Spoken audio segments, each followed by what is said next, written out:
All right, I can go first. Hi guys, Cool. my name is Nubi. First of all, like really great to see everyone here hacking away over the weekend. Um, so really appreciate all of that, all of those efforts, and I hope something exactly comes out of this at the end of the weekend and beyond.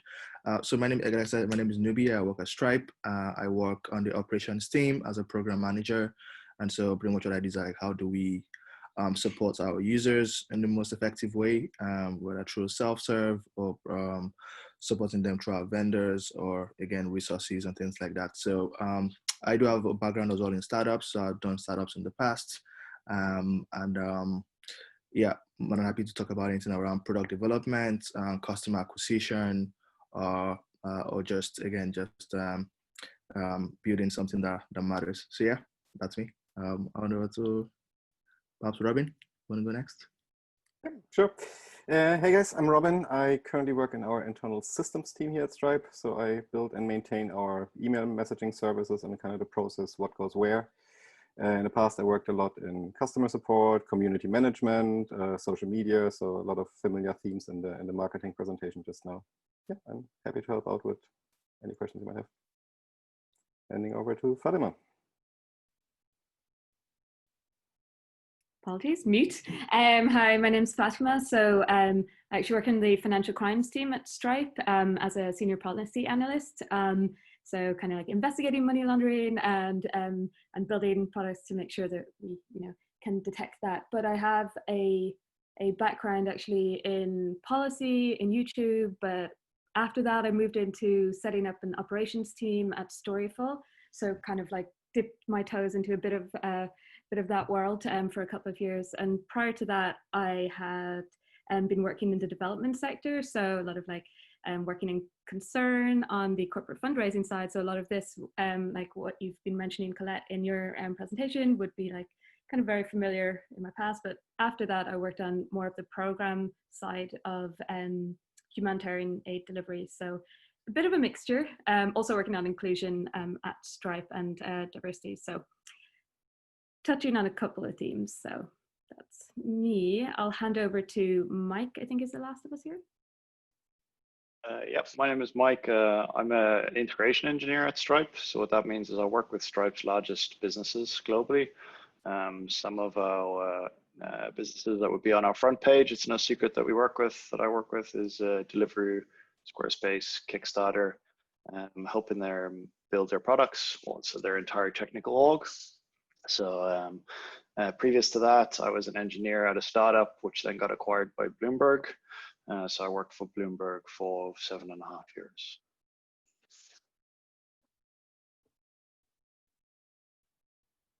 Great. So let's say, go ahead. Does anybody from our group want to throw out a question on any of the topics that you feel?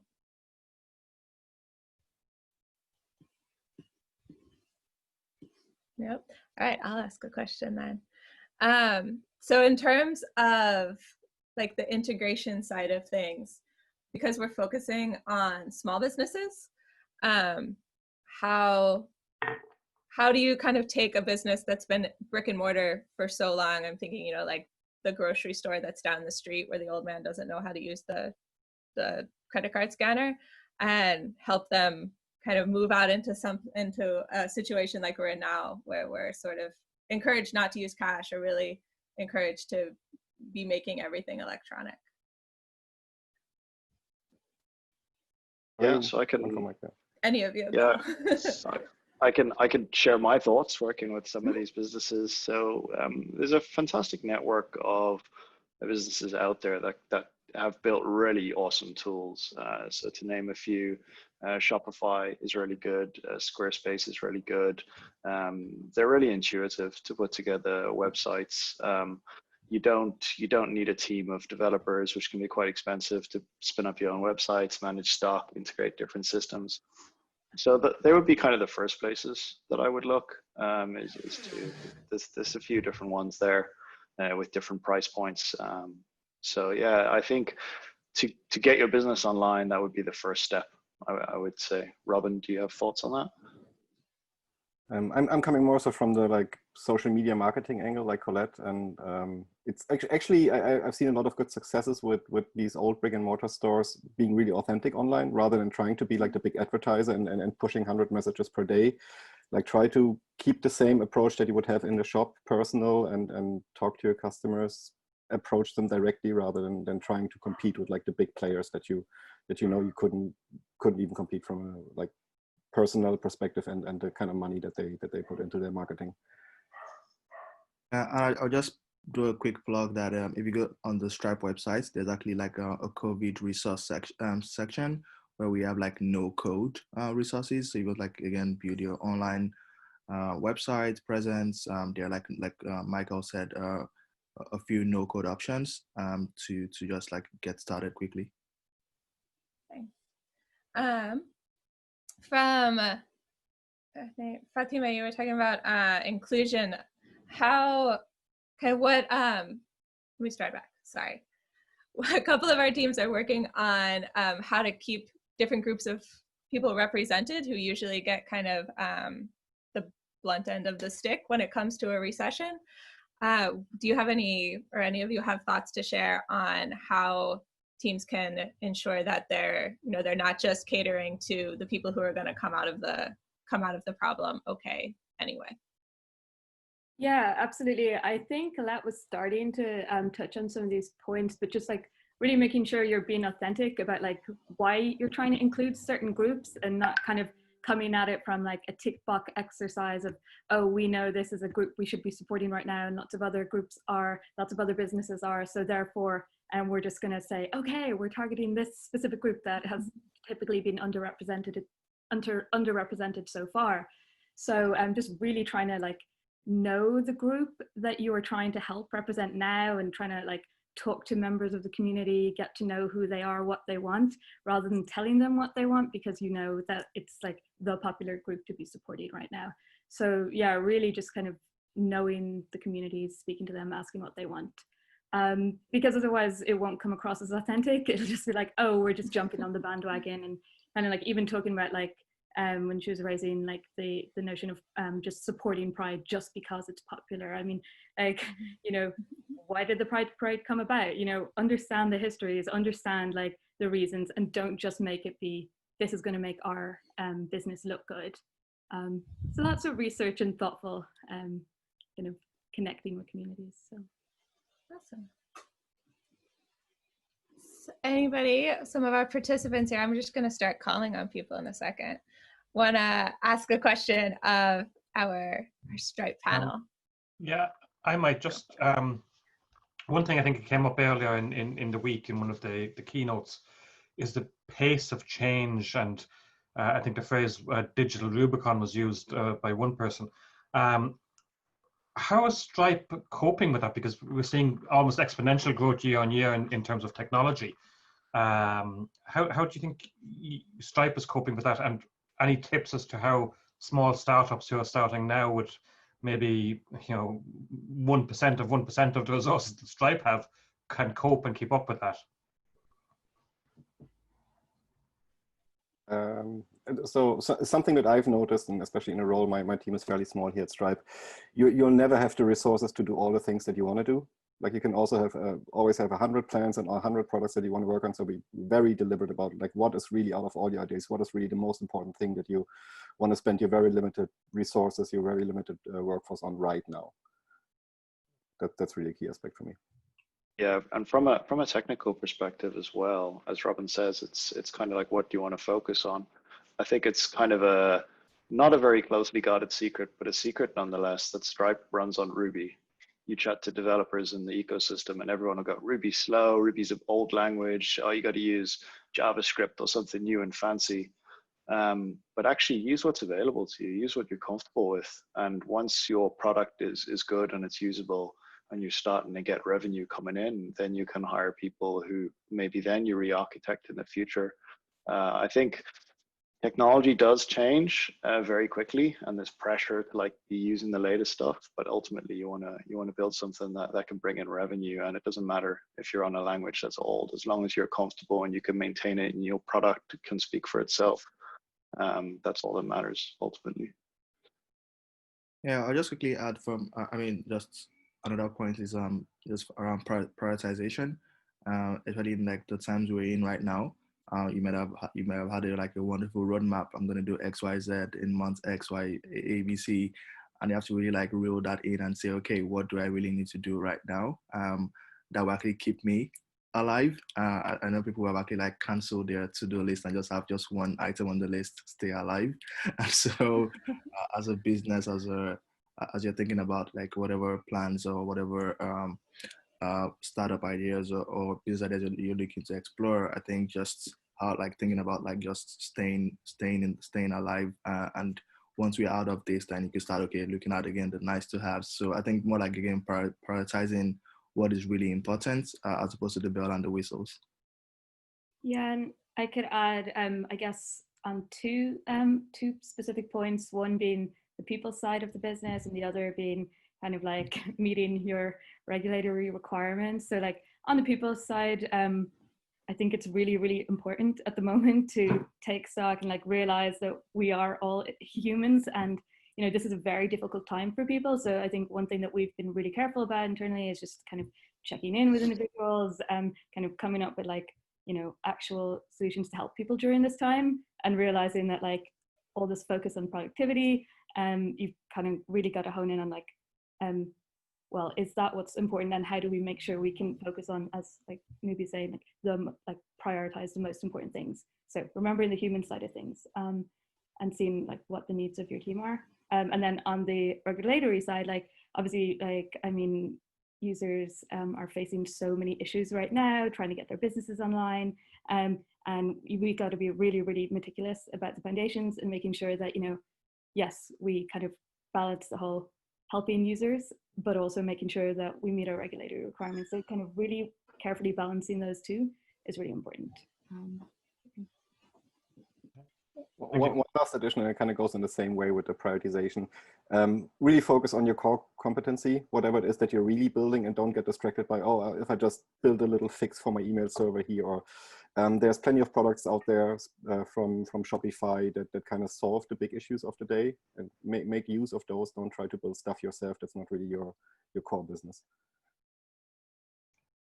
Thank you. Does anybody else like to ask? I have lots of questions to ask. So if anybody else wants to stop me talking and ask a question of our panel, shout it out now.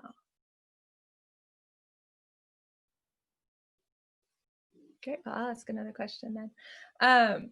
So a lot of you had talked about you've worked in other startups before. All of our participants in the teams, kind of the ideal would be that they have some fabulous unicorn startup a year from now.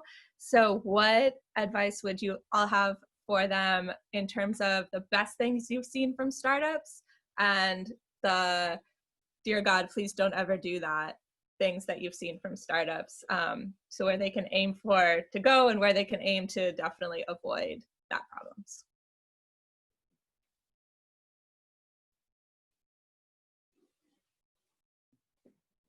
I vote for Nubi to start it. Yeah, I can go, and I'll drop a link in the chat as well with like a chronicle of my first startup experience, which was like the good, the bad, and the ugly from that experience. Like again, I mean, I would definitely do it again. Like it's definitely been a wild experience. So I would say a few like the like things that I learned from that. A few things I learned is just like focus. Focus is really, really important.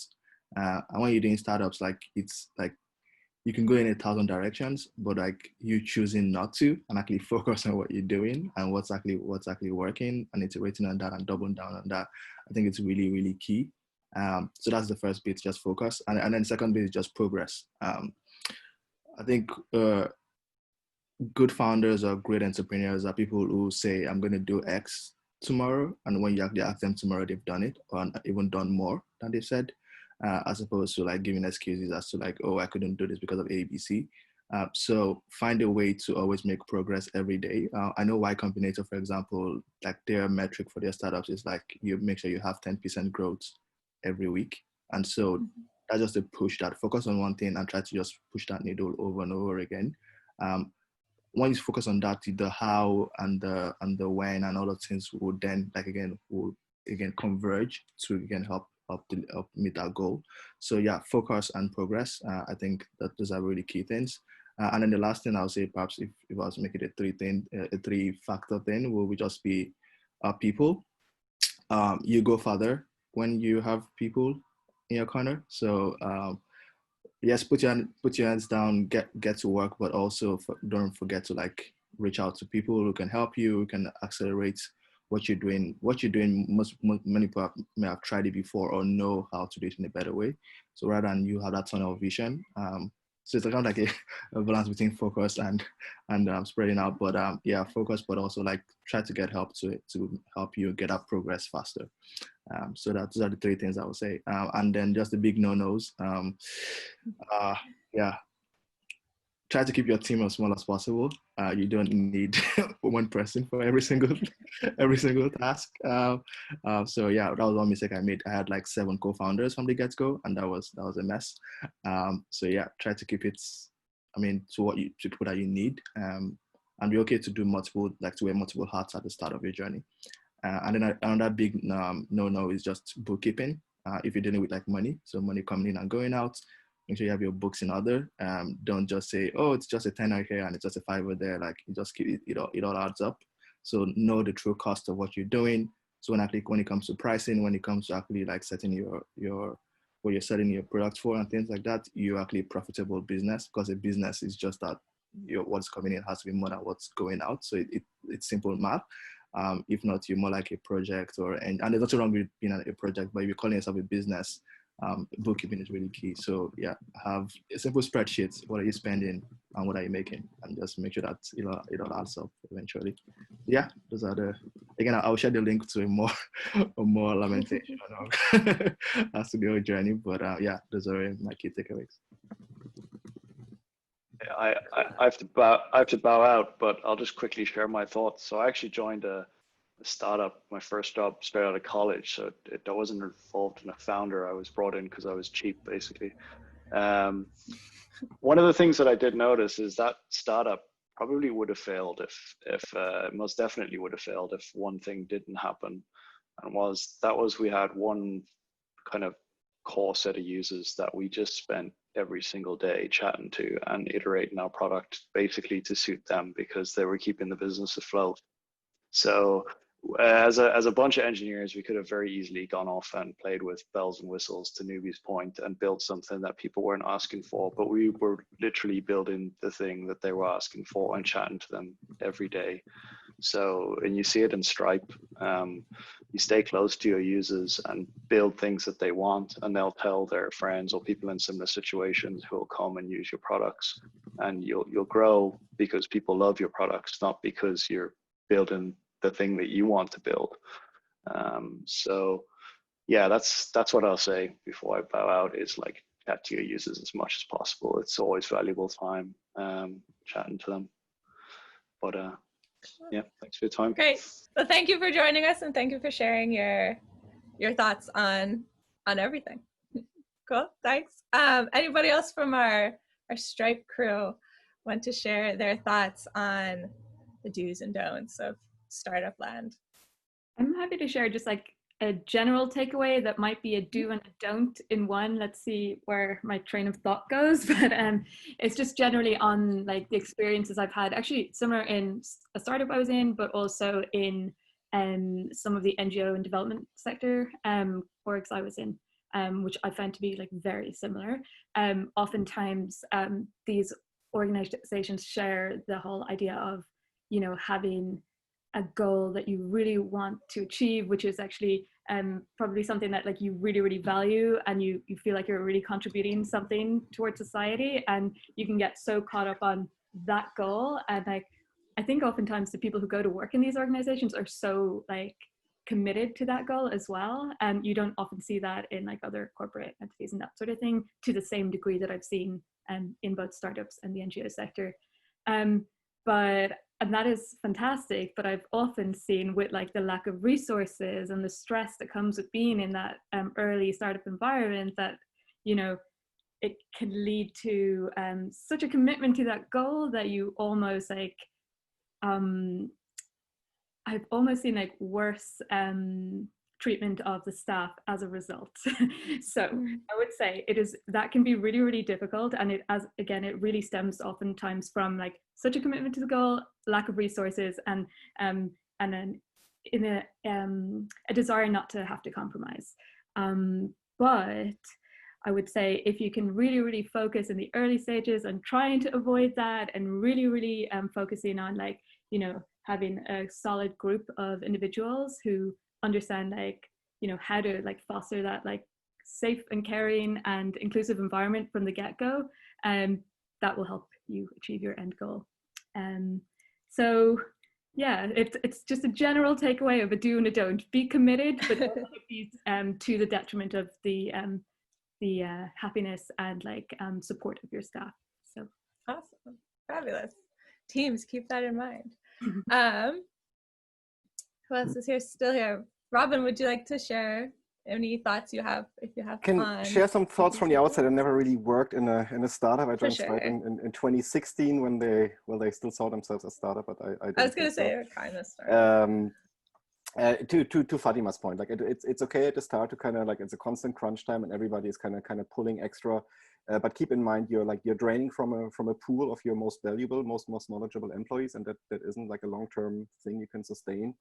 And similarly, all in kinds of like the pay that you give them, the kind of expectations you have to them when they go home and then in their free time build extra things for you and extra stuff for you. That's great, and you should appreciate it. But ultimately, it means it needs to feed into your bookkeeping as well. To Nubi's point, like if you build your business on that assumption that you pay employees 40 hours, but they really work 60 hours, then you don't really have a valuable business. And at one point, these employees gonna get burned out or leave for another company. And then you suddenly wonder where all your profits went, or why things aren't moving as fast. So really be open, have your eyes open about what really is the core of your business, and what are you really investing, even if it's not on the books, even if it's done on a weekend by yourself or by your employees. Great, cool. All right. Well, so I know you guys have to leave, right? I didn't skip anybody, did I? No. So I know you guys have to leave right at 2:30, so I'm going to let y'all not take up any more of your time unless somebody wants to throw out a last-minute Hail Mary question for our Stripe panel of experts. No? Cool. So thank you guys so much for dropping in and sharing your thoughts with the participants. And thank you to Stripe as well, in the grand scheme of Stripe, for helping to sponsor the event and helping to make it a thing that is happening. And you guys in particular, again, for giving your time to us and to our participants. Huge thank you from everyone. Yeah, thanks for having us. Saying in the chat. Thank you, guys. All the best to everyone. Good luck with the project.